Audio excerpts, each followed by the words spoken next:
At 6:02 on the morning of June 4th, 1942, Ensign Albert Kyle Ernest sat in the cockpit of a Grumman TBF-1 Avenger on Midway Island, watching mechanics fuel a torpedo bomber that had never seen combat. 25 years old, 0 combat hours, 0 enemy kills. Behind him in the turret sat Seaman First Class J. Manning, age 20. Below, in the ventral position, crouched Radioman Third Class Harry Ferrier, 17 years old. The Japanese had dispatched 108 aircraft to destroy Midway that morning, supported by 4 carriers and the entire combined fleet. Ernest's TBF was aircraft 8T1, Bureau number 00380, first aircraft off the Grumman production line.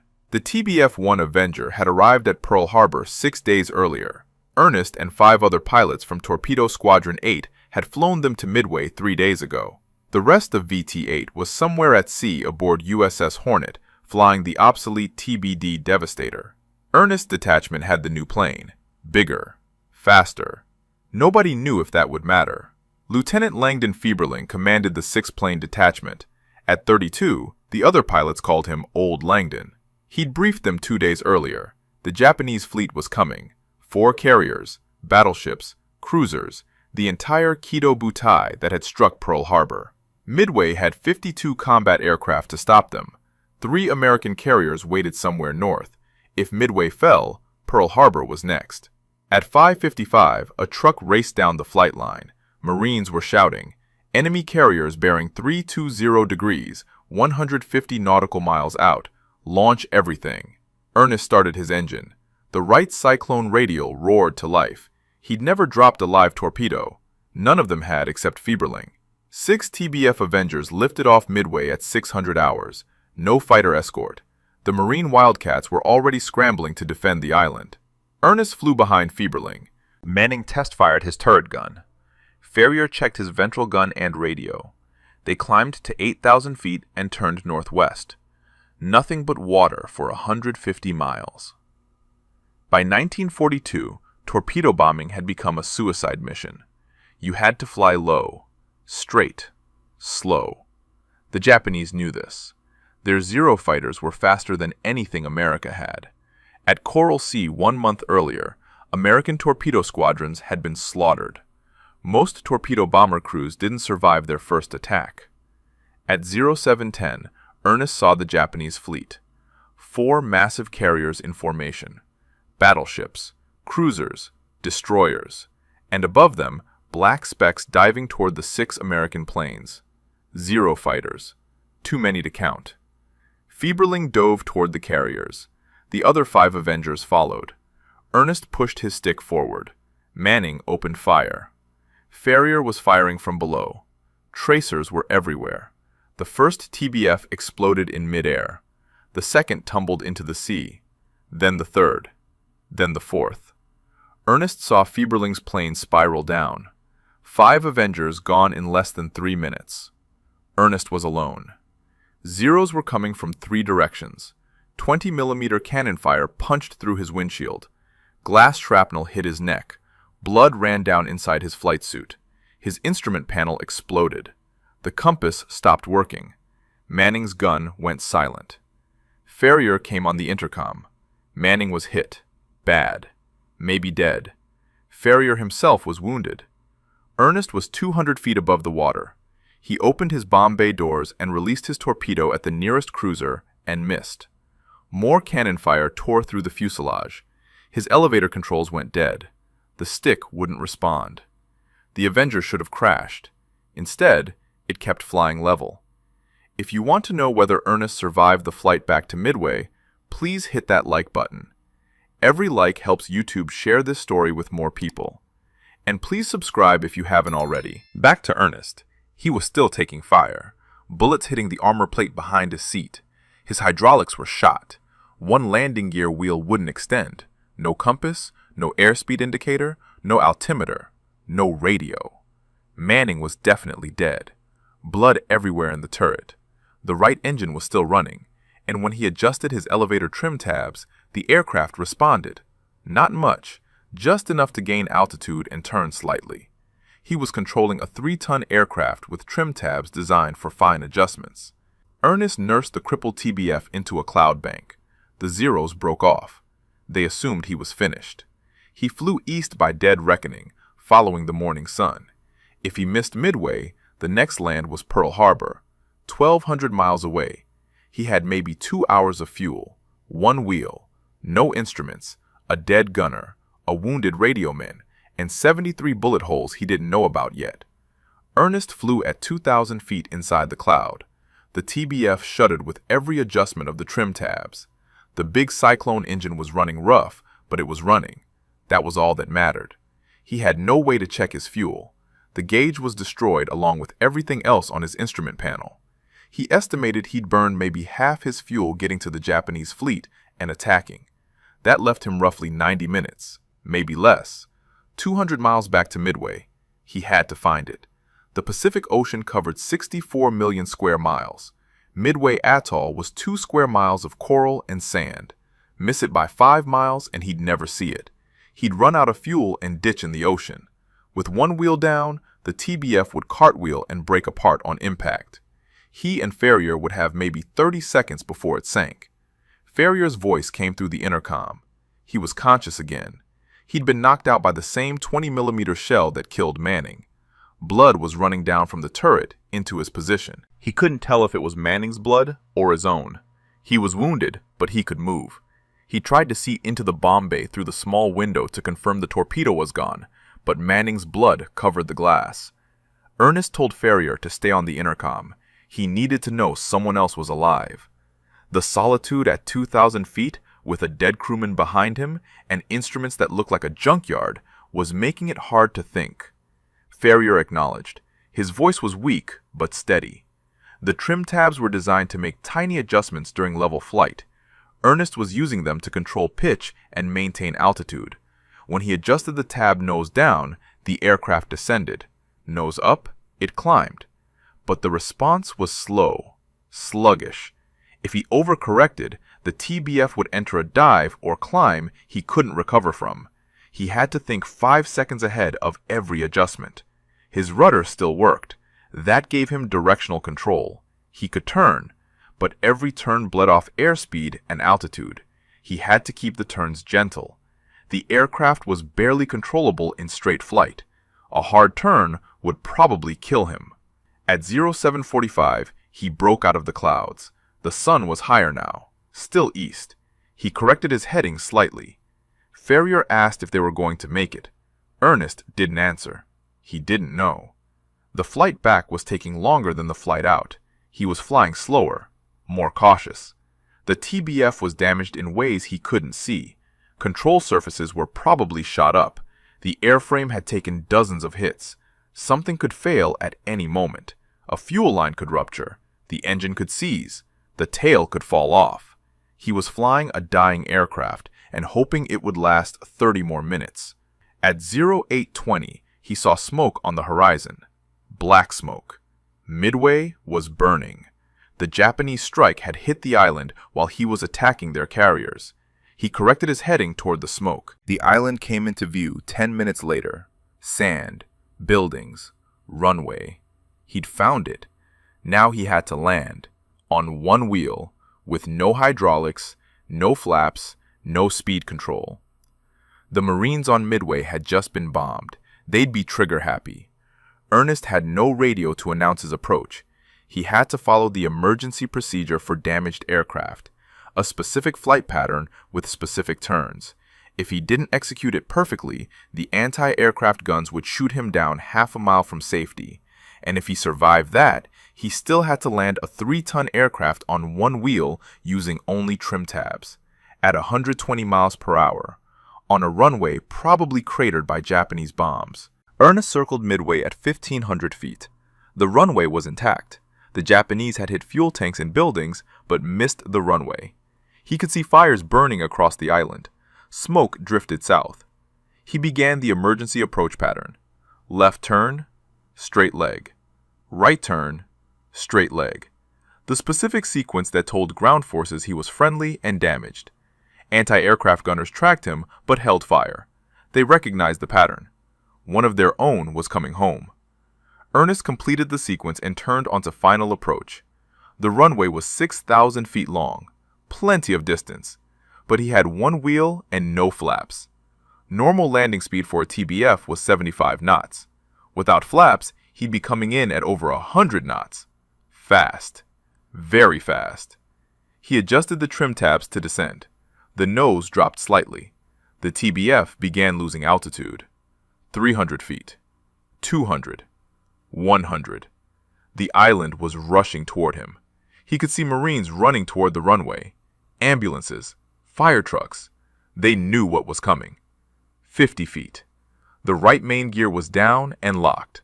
The left gear was stuck retracted. When the right wheel touched, the aircraft would pivot left and cartwheel. Standard procedure was to land as slowly as possible and try to keep the wing up as long as possible. But Ernest didn't have that option. He was coming in hot with almost no control. 20 feet. He adjusted the trim tabs to level off. The TBF settled toward the runway. The right wheel touched concrete at 0944. The aircraft bounced. Came down again. The right gear held. The left wing dropped. Ernest fought to keep it up using rudder and trim. The wingtips scraped the runway. Sparks flew. The propeller was still turning. If the left wing dug in, the aircraft would flip. The TBF slewed left. Ernest kept the rudder hard right. The tail swung around. The aircraft spun 90 degrees and stopped. Engine still running. Ernest shut it down. Silence. He sat in the cockpit for 3 seconds. He was alive. On the ground. At Midway. Marines surrounded the aircraft. Medics climbed onto the wing. They pulled open the canopy. Ernest tried to stand, but his legs wouldn't work. They lifted him out. Blood covered his flight suit. His neck wound had bled for 90 minutes. He pointed to the turret. Manning was up there. They needed to get Manning. 2 medics climbed to the turret. They looked inside and climbed back down. One of them shook his head. Ernest already knew. He'd known since 0715 when Manning's gun went silent. Ferrier was pulled from the ventral position. He was conscious, wounded but walking. 17 years old, and he just survived what nobody should survive. Ground crews examined the TBF. They started counting bullet holes. 7 in the engine cowling, 15 in the fuselage, 20 in the wings, 30 in the tail section. They stopped counting at 73. 64 hits from 7.7 millimeter machine guns, 9 hits from 20 millimeter cannons. The elevator control cables were severed. The hydraulic lines were cut. The compass was destroyed. One propeller blade had a bullet hole through it. A photographer arrived. Bureau number 00380 needed to be documented. First TBF Avenger in combat. Only survivor of 6. Flew 200 miles with no elevator control. Landed on one wheel. The aircraft would be shipped to Pearl Harbor for examination. Engineers needed to understand how it stayed airborne. Ernest was taken to the base hospital. Doctors removed glass fragments from his neck. The wound wasn't deep, but he'd lost blood. They cleaned it and bandaged it. He'd be fine, physically. But 5 pilots were dead. Jay Manning was dead. 15 more VT-8 pilots had launched from Hornet that morning in TBD Devastators. None of them came back except Ensign George Gay, who was picked up from the ocean the next day. Torpedo Squadron 8 had sent 21 aircraft into combat on June 4th. 48 men. 3 survived. Ernest, Ferrier, Gay. 45 dead. 94% casualties. The highest loss rate of any American squadron in any single action in the entire war. And the battle wasn't over yet. American dive bombers were still attacking the Japanese carriers. The outcome of the entire Pacific War was being decided while Ernest sat in a hospital bed on Midway. By noon on June 4th, the outcome of the Battle of Midway was clear. American dive bombers from Enterprise and Yorktown had caught 3 Japanese carriers with their decks full of armed aircraft. Akagi, Kaga, and Soryu were burning. A 4th carrier, Hiryu, was hit that afternoon and sank the next day. Japan had lost 4 fleet carriers in one day. The backbone of the Kido Butai was broken. The carriers that had struck Pearl Harbor were gone. The sacrifice of Torpedo Squadron 8 had made it possible. The 6 TBFs from Midway attacked first, then 15 TBD Devastators from Hornet, then torpedo planes from Enterprise in Yorktown. All 3 attacks failed to score a single torpedo hit, but they pulled the Japanese fighter cover down to sea level. They forced the carriers to maneuver constantly. They prevented the Japanese from launching their own strike. And while the Zeros were busy destroying torpedo planes at wave-top height, American dive bombers arrived at altitude unopposed. VT-8 had bought that window with blood. 45 men dead, 21 aircraft destroyed, 0 torpedo hits, but they changed the course of the war. Ernest remained in the hospital on Midway for 2 days. Admiral Chester Nimitz flew in from Pearl Harbor on June 5th to inspect the island and meet with survivors. He visited Ernest in the hospital. The admiral asked what happened. Ernest told him. The launch, the attack, Manning killed, the flight back on trim tabs alone, the landing. Nimitz listened without interrupting.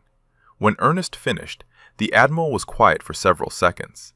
Then, he said Ernest's return flight was an epic in combat aviation. The words weren't casual praise. Nimitz had commanded submarines in World War I. He'd seen combat. He knew what was routine and what was extraordinary. Flying 200 miles with no elevator control and landing on one wheel was extraordinary. 2 weeks later, the Navy announced Ernest would receive 2 Navy Crosses for June 4th. The first for pressing home his attack against overwhelming opposition. The second for bringing his aircraft and crew back to Midway. 2 Navy Crosses in 1 day for 1 mission. Almost unprecedented. The citations were approved before the damaged TBF had even reached Pearl Harbor for inspection. Ferrier also received the Distinguished Flying Cross and the Purple Heart. He'd been wounded but stayed conscious. He'd helped Ernest by confirming systems and providing whatever information he could from his position. 17 years old and decorated for valor. But the awards meant little compared to the losses.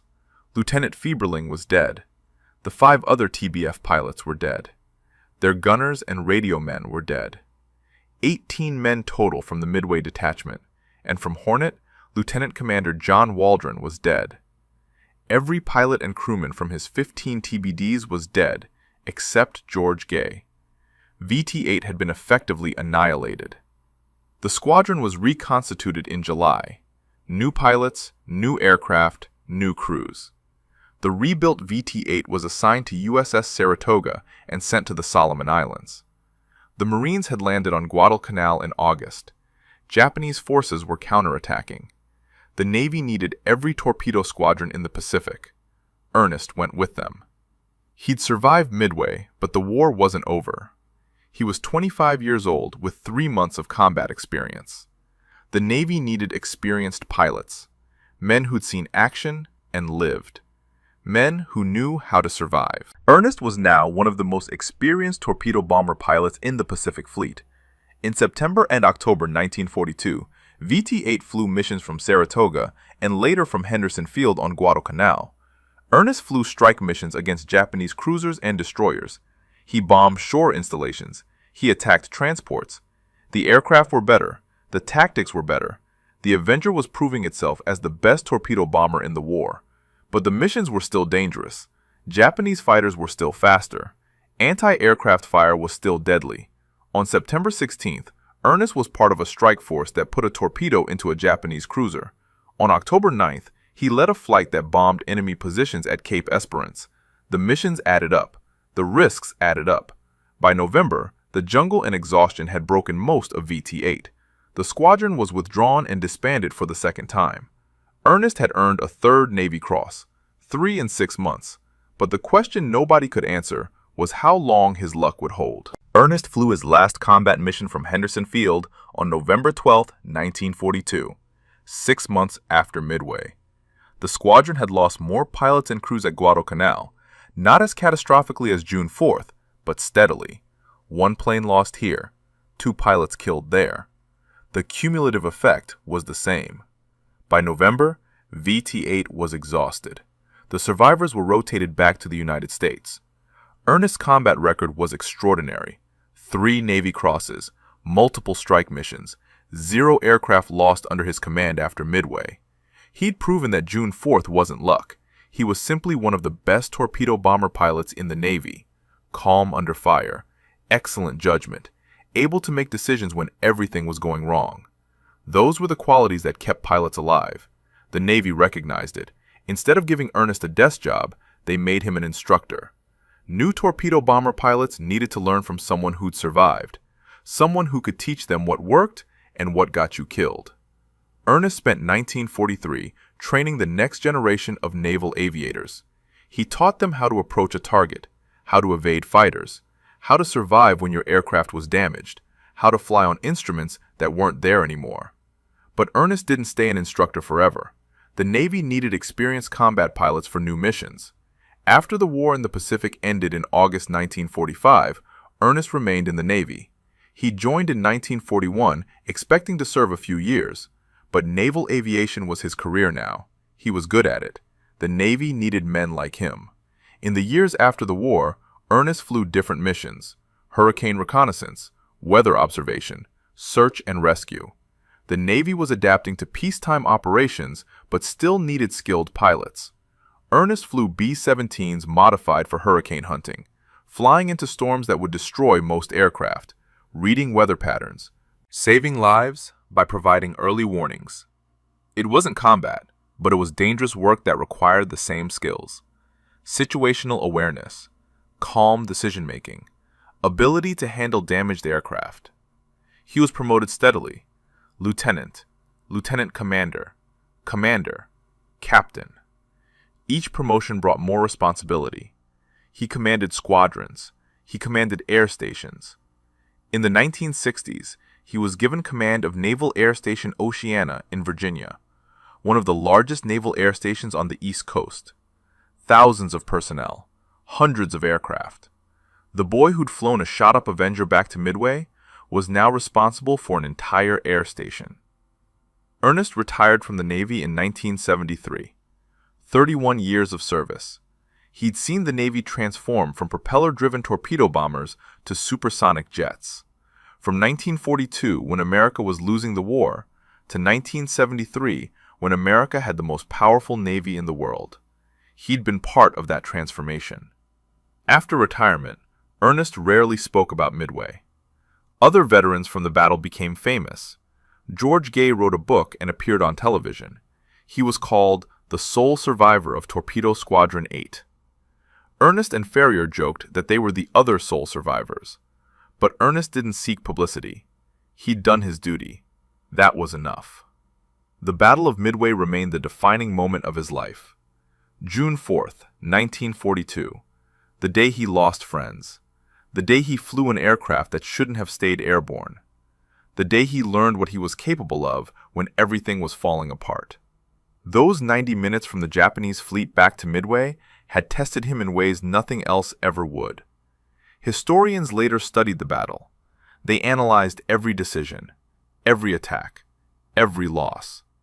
The sacrifice of Torpedo Squadron 8 was recognized as crucial to the American victory.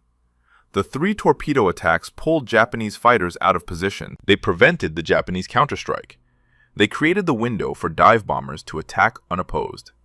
45 men dead, but 4 Japanese carriers sunk. The turning point of the Pacific War. TBF Avenger Bureau number 00380 was eventually retired from service. The aircraft that had been first off the production line and survived 73 bullet holes was displayed in museums. A reminder of what could be survived with skill and determination. A reminder of the price paid at Midway. Harry Ferrier also made the Navy his career. The 17-year-old radioman who'd survived Midway continued flying combat missions through the rest of the war. He flew with VT-3 and later returned to VT-8 when the squadron was reconstituted again. He saw action in the Eastern Solomons and throughout the Pacific Campaign. He was commissioned as an ensign in 1945 and retired as a commander in 1970. 25 years of service. Like Ernest, he rarely sought attention for what happened on June 4th. The 2 men stayed in contact after the war. They understood something nobody else could. What it felt like to be the only survivors. What it meant to watch 5 aircraft explode in 3 minutes. what it took to fly 200 miles in a dying aircraft. They didn't need to talk about it often. They just knew. Over the decades, military historians became increasingly interested in the Battle of Midway. It was studied at the Naval War College, analyzed in staff colleges, written about in books and documentaries. The tactical decisions, the intelligence breakthrough that revealed Japanese plans, the timing that put American carriers in position, the luck that put dive bombers over the Japanese fleet at exactly the right moment, and always the sacrifice of the torpedo squadrons. VT-8 from Hornet and Midway, VT-6 from Enterprise, VT-3 from Yorktown. 51 torpedo bombers launched, 35 shot down, 89 men killed. Not a single torpedo hit. But the Japanese fighters were drawn down. The carriers were forced to maneuver. The counterstrike was delayed. The dive bombers arrived unopposed. Military analysts called it the most one-sided tactical exchange in naval aviation history. 89 men killed for 0 direct results. But strategically, it was decisive. Without those torpedo attacks, the dive bombers might have faced the full Japanese combat air patrol. The battle might have ended differently. The war might have lasted years longer. Ernest understood this better than most. He'd been there. He'd seen Fieberling go down. He'd seen the other 4 TBFs explode. He'd flown through the debris of aircraft that had been intact 30 seconds earlier. He knew the sacrifice wasn't wasted, but knowing didn't make it easier. In the 1990s and 2000s, Ernest occasionally attended Midway commemorations. He met younger naval aviators. They asked questions about the battle, about the TBF, about flying on trim tabs, about landing on one wheel. He answered them matter-of-factly. No dramatization, no embellishment. Just what happened. Some historians asked why he never wrote a book like George Gay did. Ernest's answer was simple. He'd done his job. That was all. Writing a book would have felt like seeking credit for something 45 other men paid for with their lives. He didn't want that. The TBF Avenger became one of the most successful naval aircraft of World War II. Over 9,000 built, used by the Navy and Marines throughout the Pacific. Reliable, tough, effective. The disaster at Midway was its combat debut, but not its legacy. The Avenger went on to sink dozens of Japanese ships and submarines. It proved the design was sound. The tactics just needed refinement. Bureau number 00380 became a symbol of that toughness. 73 hits, and it flew home. Engineers who examined it at Pearl Harbor couldn't fully explain how. The elevator cables were severed. The hydraulics were destroyed. Fuel lines were punctured, but sealed themselves. The Wright Cyclone engine had taken 7 hits, but kept running. It should have been impossible. But impossible was a word that didn't apply on June 4, 1942. Impossible was staying in formation while 5 aircraft around you exploded. Impossible was flying 200 miles with no instruments. Impossible was landing on one wheel at 120 miles per hour. Ernest had done all of it in 90 minutes, and then spent the next 31 years serving quietly without expecting recognition. Albert Kyle Ernest died on October 27, 2009. He was 92 years old, 67 years after Midway. He was buried at Arlington National Cemetery with full military honors, 3 Navy crosses, 31 years of service, one of the last survivors of Torpedo Squadron 8. Harry Ferrier outlived him by 7 years. He died in May 2016 at age 90, also buried with honors. The last 2 survivors of the Midway TBF detachment were gone, but what they represented remained. Courage under impossible circumstances, duty when survival seemed unlikely, the willingness to fly into hell because someone ordered you to, and because your country needed you to. The story of June 4, 1942, survived because people remembered. Veterans associations preserved records. Historians interviewed survivors. The Navy maintained documentation. Photographs of Bureau number 00380 were archived. The bullet-riddled TBF became evidence of what could be survived. Military aviation changed dramatically after World War II. Jet engines replaced propellers. Missiles replaced torpedoes. Carriers grew larger. Aircraft grew faster. But the fundamental lessons remained the same. Training matters. Discipline matters. Courage matters. The ability to function when everything is going wrong matters most of all. Young naval aviators in the 21st century still study the Battle of Midway. They analyze the tactical decisions, the communication failures, the coordination problems, why Hornet's air group flew the wrong heading, why torpedo squadrons attacked without fighter escort, why American torpedoes failed so often. The mistakes are studied so they won't be repeated. But they also study what went right. The intelligence breakthrough that revealed Japanese plans, the positioning of American carriers, the decision to launch strikes immediately despite incomplete information, the bravery of pilots who attacked knowing they probably wouldn't survive. Those decisions won the battle. Ernest's flight back to Midway is used as a case study in aviation survival. How he maintained control using only trim tabs, how he navigated without instruments, how he executed the emergency landing procedure perfectly despite catastrophic damage. Flight instructors use his example to teach student pilots what's possible when you don't panic.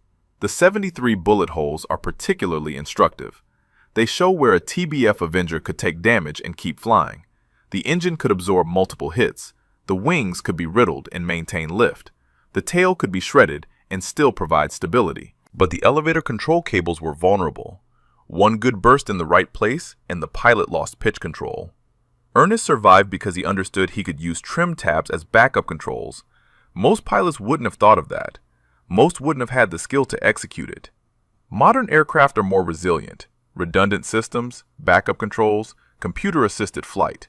But they're also more complex. More things can fail. Pilots still need the fundamental skills Ernest had: situational awareness, ability to improvise, calm decision-making under pressure. Those skills don't change regardless of technology. The sacrifice of Torpedo Squadron 8 is commemorated every year on June 4th. Ceremonies at naval air stations, moments of silence, names read aloud. 45 men who died attacking the Japanese fleet, 3 who survived. The ratio tells the story better than any words. VT-8 received 2 Presidential Unit citations, one for Midway, one for Guadalcanal, the only squadron to receive that honor twice in World War II. The citations are displayed at the National Naval Aviation Museum in Pensacola, Florida. Next to them are photographs of the pilots. Young men, most in their 20s, some like Ferrier, still teenagers. They look confident in the photos, ready. They had no idea what was coming. Museums preserve the physical evidence, aircraft, uniforms, medals, photographs, but the real preservation happens when the story is told, when someone explains what happened on June 4th, why 6 TBF Avengers attacked without fighter cover, why 5 were shot down in 3 minutes, why the 6th flew 200 miles home on trim tabs alone, why it mattered. The story matters because it shows what human beings are capable of, not superheroes, not movie characters, real people. A 25-year-old pilot who'd never been in combat, a 17-year-old radio man who'd lied about his age to enlist, a 20-year-old gunner who died in his turret. They were ordinary people who did extraordinary things because their country needed them to. That's why the story survives, not because it's about technology or tactics, but because it's about people who faced impossible odds and refused to quit. People who watched their friends die and kept flying. People who flew damaged aircraft 200 miles because going down wasn't acceptable. People who sacrificed everything so others could live. Every generation needs to hear these stories, not to glorify war, but to understand what previous generations endured, what they sacrificed, what they made possible. The world we live in today exists because people like Ernest and Ferrier and Manning flew into hell on June 4th, 1942. Because they did their duty even when survival seemed impossible. Because they refused to fail even when failure seemed certain. The Japanese shot Albert Ernest's plane 73 times. They killed his gunner. They wounded his radio man. They destroyed his instruments. They severed his control cables. They should have killed him. But they didn't. And the reason they didn't tells us something important about human capability. It wasn't the aircraft that survived. Bureau number 00380 was a machine, metal and wires and fuel. It should have crashed into the Pacific. The Wright Cyclone engine should have seized after taking 7 hits. The airframe should have broken apart after absorbing 66 more. The laws of physics and engineering said the TBF shouldn't have made it back. But Ernest wasn't bound by those laws. He found a way. When his elevator controls failed, he used trim tabs. When his instruments died, he navigated by the sun. When his hydraulics were shot, he landed on one wheel. He adapted. He improvised. He refused to accept that survival was impossible. That's the lesson. Not that war is glorious, not that sacrifice is easy, but that human beings have the capacity to overcome impossible circumstances when they refuse to quit, when they stay calm, when they think clearly despite fear and pain and chaos, when they do their duty regardless of cost. Torpedo Squadron 8 paid a terrible price on June 4, 1942. 45 men killed, families destroyed, futures erased. Lieutenant Fieberling never saw his 33rd birthday. Jay Manning never came home to Washington. 14 other pilots from the Midway and Hornet detachments died that morning. Their sacrifice bought 6 minutes. 6 minutes when Japanese fighters were out of position. 6 minutes that let American dive bombers attack unopposed. 6 minutes that changed the war. Was it worth it? The men who died can't answer that question. The 3 who survived carried it for the rest of their lives. Ernest lived 67 years after Midway. Ferrier lived 74 years. They both served their country for decades. They both built families and careers. They both died old men. But June 4, 1942 never left them. The sound of Manning's gun going silent. The sight of 5 TBFs exploding. The 90 minutes flying home wondering if they'd make it. They made it. And because they did, we know the story. We know what happened at Midway. We know the price that was paid. We know what human beings are capable of when everything is falling apart. Modern naval aviators still study this mission. They analyze how Ernest maintained control, how he navigated without instruments, how he executed an emergency landing procedure under impossible conditions. His flight is taught at flight schools as an example of what can be survived with skill and determination. The lessons go beyond aviation. They apply to anyone facing impossible circumstances. Stay calm. Assess your options. Use whatever tools you have left. Improvise. Adapt. Never accept that failure is inevitable. Ernest had trim tabs. Most people have something. The question is whether you can recognize it and use it when everything else has failed. That's why this story matters 83 years later. Not because of the technology, not because of the tactics, but because it shows what one person can do when quitting isn't an option. When the aircraft is dying and the instruments are gone and you're 200 miles from safety, you find a way. Or you die trying. Albert Ernest found a way, and his story reminds us that we can too. If this story moved you the way it moved us, do me a favor, hit that like button. Every single like tells YouTube to show this story to more people. Hit subscribe and turn on notifications. We're rescuing forgotten stories from dusty archives every single day. Stories about pilots who saved lives with trim tabs and determination. Real people, real heroism. Drop a comment right now and tell us where you're watching from. Are you watching from the United States, United Kingdom, Canada, Australia? Our community stretches across the entire world. You're not just a viewer, you're part of keeping these memories alive. Tell us your location. Tell us if someone in your family served. Just let us know you're here. Thank you for watching. And thank you for making sure Albert Ernest doesn't disappear into silence. These men deserve to be remembered, and you're helping make that happen.